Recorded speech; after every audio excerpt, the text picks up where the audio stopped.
السلام علیکم ورحمۃ اللہ وبرکاتہ۔ بسم اللہ الرحمن الرحیم، والصلاة والسلام علی رسولہ الکریم وعلی آلہ وصحبہ اجمعین، اما بعد۔ محترم سامعین کرام، سوال و جواب گروپ کے معزز ساتھیوں، سوال نمبر 1983 1980 پر 3 یعنی 1983 نمبر کا سوال آپ کے سامنے موجود ہے۔ سوال کے کرنے والے ہمارے معزز بھائی جناب فاروق سکری صاحب ہیں، کویت سے سوال کر رہے ہیں۔ اپنے سوال میں انہوں نے لکھا ہے کہ جو لوگ طنز کرنے والے ہیں، کوسنے دینے والے ہیں، ان لوگوں کا دعویٰ ہے کہ وہابیوں کا مرکز نجد ہے، تبلیغیوں کا مرکز دیوبند ہے، اہل حدیثوں کا مرکز ممبئی ہے، شیعوں کا مرکز ایران ہے، بوہری کا مرکز گجرات ہے، قادیانی کا مرکز پاکستان ہے اور بریلویوں کا مرکز بریلی ہے۔ تو میرا سوال یہ ہے کہ وہابی اور اہل حدیث میں کیا فرق ہے، اور ان دونوں کا مرکز صحیح معنوں میں کون سا ہے؟ برائے مہربانی قرآن و حدیث کی روشنی میں جواب عنایت فرمائیے۔ والقلم وما يسطرون ما أنت بنعمة ربك بمجنون۔ سوال و جواب گروپ کے معزز ممبران اور اس جواب کے سننے والے تمام سامعین کرام، وہابی اور اہل حدیث یہ دو الگ الگ نام ہیں، دو الگ الگ جماعتیں ہیں، دو الگ الگ فکر ہے۔ اہل حدیث، دراصل اہل حدیث یہ ایک ایسی فکر ہے جو نبی اکرم صلی اللہ علیہ وسلم کی تعلیمات کے دنیا میں آنے کے بعد صحابہ کرام کے فکر سے لے کر کے اب تک وہ فکر چلی آ رہی ہے۔ ایک جماعت ہے جو صحابہ کرام کے منہج، صحابہ کرام کے اصول کو اسی زمانے سے آگے بڑھاتی چلی، اور آج بھی وہ جماعت موجود ہے اور انشاءاللہ قیامت تک وہ جماعت موجود رہے گی۔ اہل حدیث یہ دو لفظوں کا مجموعہ ہے، ایک اہل ہے اور دوسرا حدیث۔ اہل کا مطلب ہوتا ہے والا، مثال کے طور پر موبائل والا یا اسی طرح سے گھر والا۔ تو یہ جو اہل ہے اس کا مطلب ہوتا ہے والا۔ اور حدیث جو ہے، حدیث قرآن کریم کی تصریح کے مطابق، قرآن کریم کے بیان کے مطابق، حدیث اللہ تبارک و تعالیٰ کے کلام کو بھی کہتے ہیں، اور حدیث نبی اکرم صلی اللہ علیہ وسلم کے فرمان کو بھی کہتے ہیں۔ آپ دیکھیے قرآن کریم سورۃ الزمر، سورہ نمبر 39 آیت نمبر 23، 20 پر 3، اللہ تبارک و تعالیٰ فرماتے ہیں: اللہ نزل احسن الحدیث کتابا متشابہا مثانیہ تقشعر منہ جلود الذین یخشون ربہم ثم تلین جلودہم وقلوبہم الی ذکر اللہ ذلک ھدی اللہ یہدی بہ من یشاء ومن یضلل اللہ فما لہ من ہاد۔ اللہ تبارک و تعالیٰ نے بہترین کلام نازل فرمایا۔ اللہ نے کیا نازل فرمایا؟ قرآن کریم نازل فرمایا، وہ اللہ کا کلام ہے۔ اور اللہ تبارک و تعالیٰ نے اپنے کلام کو کیا کہا؟ اللہ نزل احسن الحدیث، اللہ تبارک و تعالیٰ نے بہترین حدیث نازل فرمایا، جو ایسی کتاب ہے کہ آپس میں ملتی جلتی ہے اور بار بار دہرائی ہوئی آیتوں کی ہے، جس کی تلاوت سے ان لوگوں کے رونگٹے کھڑے ہو جاتے ہیں جو اپنے رب کا خوف رکھتے ہیں، اور اخیر میں ان کے جسم اور دل اللہ تبارک و تعالیٰ کے ذکر کی طرف نرم ہو جاتے ہیں۔ اور یہ ہے اللہ تبارک و تعالیٰ کی ہدایت، جس کے ذریعے اللہ تبارک و تعالیٰ جسے چاہے راہ راست پر لگا دیتا ہے، اور جسے اللہ تعالیٰ ہی راہ سے بھلا دے اس کا رہنما کوئی نہیں ہو سکتا۔ تو آپ نے دیکھا اس آیت کریمہ کے اندر اللہ تبارک و تعالیٰ نے اپنے کلام کو حدیث کہا، قرآن کریم کو حدیث کہا۔ اس کا مطلب حدیث کا جو لفظ ہے اس کا مطلب قرآن کریم بھی ہے۔ اور اسی طرح سے اللہ تبارک و تعالیٰ نے مزید سورۃ التحریم، سورہ نمبر 66 آیت نمبر 3، اللہ فرماتے ہیں: وَإِذْ أَسَرَّ النَّبِيُّ إِلَى بَعْضِ أَزْوَاجِهِ حَدِيثًا، اور یاد کرو جب نبی اکرم صلی اللہ علیہ وسلم نے اپنی بعض عورتوں سے ایک پوشیدہ بات کہی۔ وَإِذْ أَسَرَّ النَّبِيُّ إِلَى بَعْضِ أَزْوَاجِهِ حَدِيثًا، یہاں پر نبی اکرم صلی اللہ علیہ وسلم کی بات کو اللہ تبارک و تعالیٰ نے قرآن کریم کے اندر حدیث فرمایا۔ اس کا مطلب یہ ہوا کہ اللہ تبارک و تعالیٰ کا کلام بھی حدیث اور نبی کا کلام بھی حدیث، اور اس کا مطلب یہ ہوا کہ جو اہل حدیث ہیں وہ اپنے آپ کو منسوب کرتے ہیں اللہ کے کلام کی طرف اور نبی کے فرمان کی طرف، اور اس میں کوئی قباحت اور کوئی برائی نہیں۔ اگر کوئی اپنے آپ کو دیوبند کی طرف منسوب کر کے دیوبندی کہہ لیتا ہے، اگر کوئی اپنے آپ کو امام ابو حنیفہ کی طرف منسوب کر کے حنفی کہہ لیتا ہے، اگر کوئی آدمی اپنے آپ کو احمد رضا خان بریلوی کی طرف منسوب کر کے بریلوی کہہ لیتا ہے، تو اگر کوئی اللہ کا بندہ اللہ کے کلام اور نبی کے فرمان کی طرف اپنے آپ کو منسوب کر کے اہل حدیث کہہ لے تو اس میں چڑ کی کوئی بات نہیں۔ تو دراصل یہ جو اہل حدیث ہے اس کا مطلب یہ ہے کہ اہل حدیث قرآن اور حدیث والے، اللہ کے کلام کی طرف اپنے آپ کو منسوب کرنے والے اور نبی کے فرمان کی طرف اپنے آپ کو منسوب کرنے والے، یہ اہل حدیث ہیں۔ اور یہ جو فکر ہے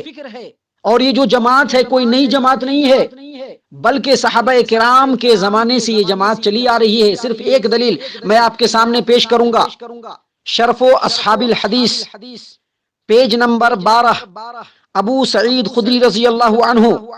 جب اہل حدیثوں کو طالبان حدیثوں کو دیکھتے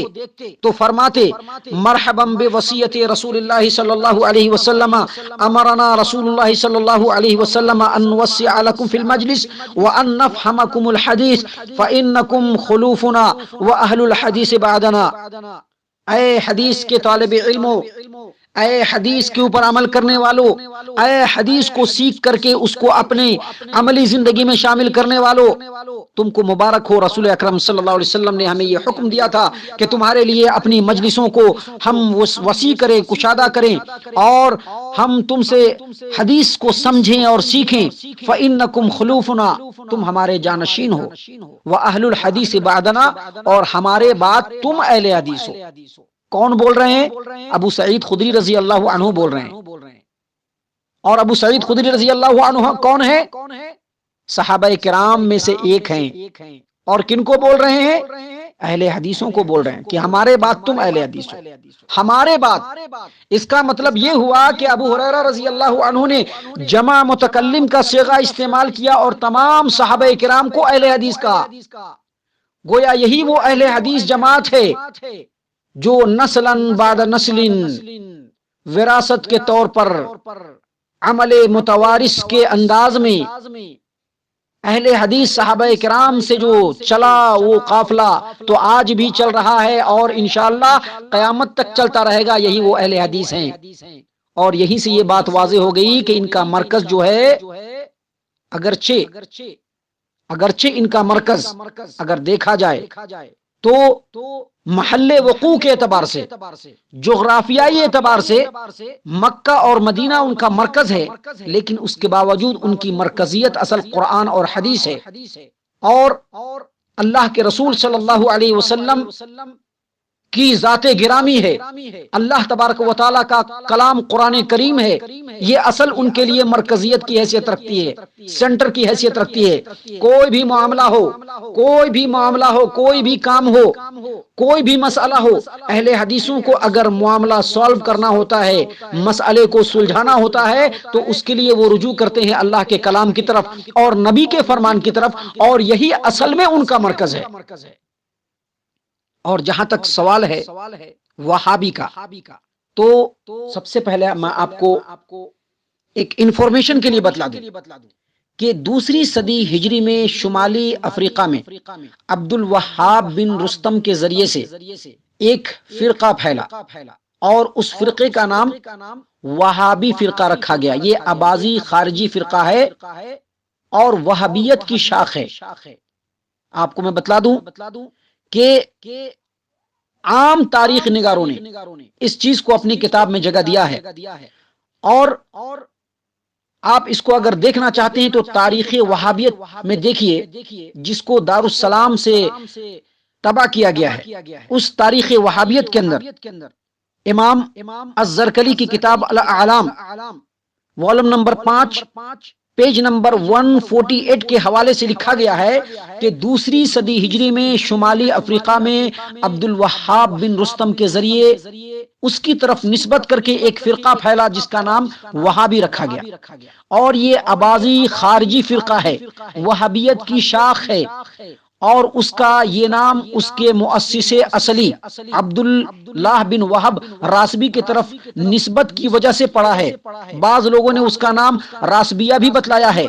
چونکہ پورے مراکش میں اہل سنت لوگ اس فرقے کے مختلف عقیدہ ہونے کی وجہ سے اس کا مقابلہ کر رہے تھے، اور بہت سارے علماء مراکش نے انہیں کافر ٹھہرایا تھا، جیسا کہ ان کے پرانے فتووں سے آیا ہے۔ یہیں سے یہ بات ثابت ہوتی ہے کہ اصل وہابی فرقہ وہی ہے،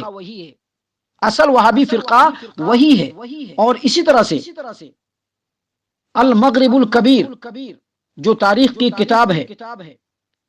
اس کتاب کے والوم نمبر 2 پیج نمبر 551 سے لے کر کے 57 تک جو چیز لکھا گیا ہے، اس کا خلاصہ یہ ہے کہ عبد الرحمن بن رستم نے، جس نے مراکش کے شہر طاہرت میں رستمی حکومت کی بنیاد ڈالی، جب 171 میں اس کی موت کا وقت قریب آیا تو اس نے دولت رستمیہ کے 7 معزز حضرات کو حکومت کی تشکیل کی وصیت کی، جن میں ان کا بیٹا عبد الوہاب اور ایک شخص یزید بن یزید بھی شامل تھا۔ بیعت جو ہے وہ عبد الوہاب کے ہاتھ پر ہو گئی، جس کے نتیجے میں اس کے اور یزید کے درمیان اختلاف پیدا ہو گیا۔ عبد الوہاب بن رستم اور ان کے ساتھیوں کا مذہب اباضیہ تھا۔ جب عبد الوہاب بن رستم نے اسے مشرق سے مغرب یعنی مراکش میں منتقل کیا تو یہ مذہب 2 فرقوں، ایک وہابیہ اور دوسرا نکاریہ میں تقسیم ہو گیا، اور وہابیت کی نسبت عبد الوہاب بن عبد الرحمن بن نسبت نے خود اپنے نام کی مناسبت سے رکھی، اور پھر ان دونوں فرقوں کے مابین خون ریز جنگی ہوئی، جس میں نکاریہ کو شکست ہوئی، یہاں تک کہ اس کا سردار جو ہے وہ قتل کر دیا گیا، اور نکاریہ کی اس کمزور حالت میں اس کے بعد اس کا کوئی اتا پتہ نہیں۔ لیکن وہابیہ فرقہ کی جو شروعات ہے وہ دراصل شمالی افریقہ سے ہے، اور اس کی جو ہے بنیاد کب رکھی گئی؟ 2 صدی ہجری میں۔ آپ اس کے مقابلے میں دیکھیے کہ وہابی جو بول کر کے اہل حدیثوں کو لوگ مطعون کرنے کی کوشش کرتے ہیں، ان پر طنز کرتے ہیں کہ یہ وہابی ہے، دراصل یہ لوگ جو ہے وہ منسوب کرتے ہیں کس کی طرف؟ محمد بن عبد الوہاب، جو نجد میں سلفی اصلاحی دعوت شیخ محمد بن عبد الوہاب کے ذریعے سے ہوئی۔ ان کی اس دعوت کا جو آغاز ہے وہ درعیہ میں 1158 ہجری سے ہوئی، اور محمد بن عبد الوہاب نجدی التمیمی رحمہ اللہ کی پیدائش 1115 ہجری میں ہوئی۔ تو آپ دیکھ لیجئے کہ کہاں 2 صدی ہجری اور کہاں 12ویں صدی ہجری، اس میں محمد بن عبد الوہاب کی پیدائش ہو رہی ہے، اور ان کی دعوت کا آغاز 1158 ہجری سے ہو رہی ہے، اور ان کا اصل نام محمد بن عبد الوہاب ہے۔ اگر وہابی نسبت صحیح ہوتا تو محمدی ہوتا، وہابی نہیں ہوتا۔ لیکن یہ جو وہابی فرقہ ہے دراصل اس کا اہل حدیثوں سے کوئی شروع سے واسطہ نہیں۔ جب ہندوستان کے اندر تحریک اہل حدیث کا آغاز ہوا، اور یہ تحریک جب انگریزوں کے مقابلے میں پوری طور پر یہاں کے سماج و معاشرے اور سیاسی حالت پر بالکل حاوی ہو گیا، تو ان کو کمزور کرنے کے لیے، ان کے خلاف پروپیگنڈا کرنے کے لیے، جو انگریز اس وقت ہندوستان کا سب سے بڑا دشمن تھا، اس نے اسی چیز کو سامنے لا کر کے کہا کہ یہ لوگ وہابی ہیں، مطلب اسی فرقے کی طرف جھوٹ موٹ کا لوگوں کے درمیان پروپیگنڈا کرنے کے لیے اس نے یہ بات مشہور کی، اور اسی انگریزوں کی لی ہوئی بات کو آج بھی لوگ طنز کے طور پر اہل حدیثوں کے اوپر چسپاں کرنے کی کوشش کرتے ہیں۔ تو اس سے یہ پتا چلا کہ یہ جو وہابیہ فرقہ ہے اس کا اہل حدیثوں سے کوئی لینا دینا نہیں، یہ عبد الوہاب بن رستم کی طرف منسوب ایک فرقہ ہے جو 2 صدی ہجری میں شمالی افریقہ میں شروع ہوا، اور اس کا جو مرکز ہے وہ مراکش ہے۔ ہمارے معزز بھائی جناب فاروق سکری صاحب، سوال و جواب گروپ کے معزز ممبران اور اس جواب کے سننے والے تمام سامعین کرام، یہ جواب آپ کی خدمت میں خالص قرآن و حدیث اور حقائق کی روشنی میں آپ کے سامنے پیش کی گئی ہے۔ اس کے لیے اللہ عز و جل کا شکریہ ادا کیجیے، اور اللہ تبارک و تعالیٰ سے میری صحت و عافیت کے لیے اور میرے دنیا اور آخرت کی خیر و بھلائی کے لیے خوب خوب دعائیں کیجیے۔ اللہ تبارک و تعالیٰ ہم تمام کو، اس گروپ کے تمام ممبران کو، اس جواب کے سننے والے تمام سامعین کرام کو دنیا اور آخرت کی بھلائیوں سے نوازے، آمین یا رب العالمین۔ وما علینا الا